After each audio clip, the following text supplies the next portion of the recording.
को सीख रहे थे हम लोग। क्या फॉर्मूला सीख रहे थे?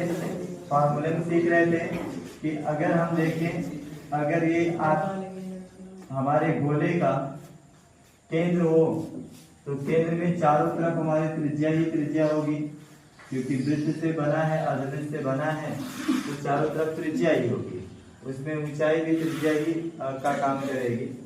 तो यहाँ पे पहला पॉइंट ये सूत्र का है जिसमें लिखा गया है गोले का वक्रपृष्ठीय क्षेत्रफल।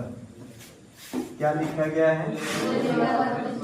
गोले का वक्रपृष्ठीय क्षेत्रफल लिखा गया है।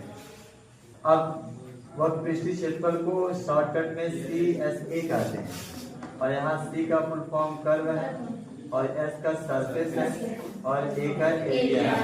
तो कर्व सरफेस एरिया कहते हैं उसको फुल फॉर्म।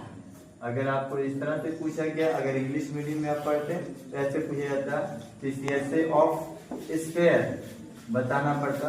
तो आप क्या करते हैं, मैंने अभी बताया कि अगर आप देखेंगे चारों तरफ वृत्त ही वृत्त होता है, तो वृत्त का जो क्षेत्रफल होता है वो पाई आर स्क्वायर होता है, और जब चारों तरफ की बात है तो उसको क्या बता देंगे? 4 पाई होता है।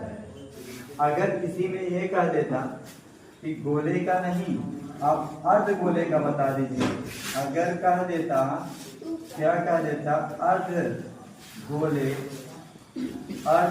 का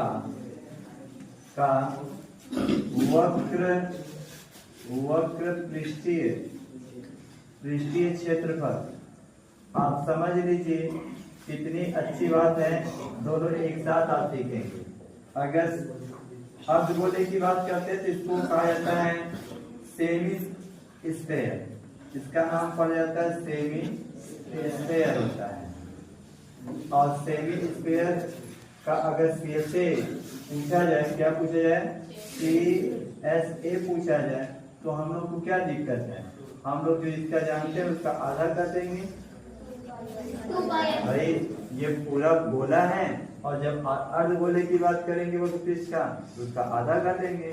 तो आधा में क्या आ जाएगा हमारा 2 पाई आर स्क्वायर। अब इसको निकालने के लिए क्या चीज चाहिए? केवल त्रिज्या मिल जाएगी, इसका क्षेत्रफल मिल जाएगा। इसमें भी देखिए त्रिज्या, क्योंकि पाई का मान 22/7 होता ही है, और भी होता है आप जानते हैं, और इसमें भी वही बात है। बाकी अब केवल त्रिज्या मिल जाएगी, तो दोनों चाहे अर्धवृत्त का वक्रपृष्ठीय क्षेत्रफल निकालना हो, चाहे अर्धगोले का, चाहे आपका गोले का, दोनों का, चाहे अर्धगोले का पृष्ठीय क्षेत्रफल निकालना हो, चाहे गोले का पृष्ठीय क्षेत्रफल निकालना हो, दोनों का आप निकाल लेंगे केवल त्रिज्या से पता करने पर ना, या त्रिज्या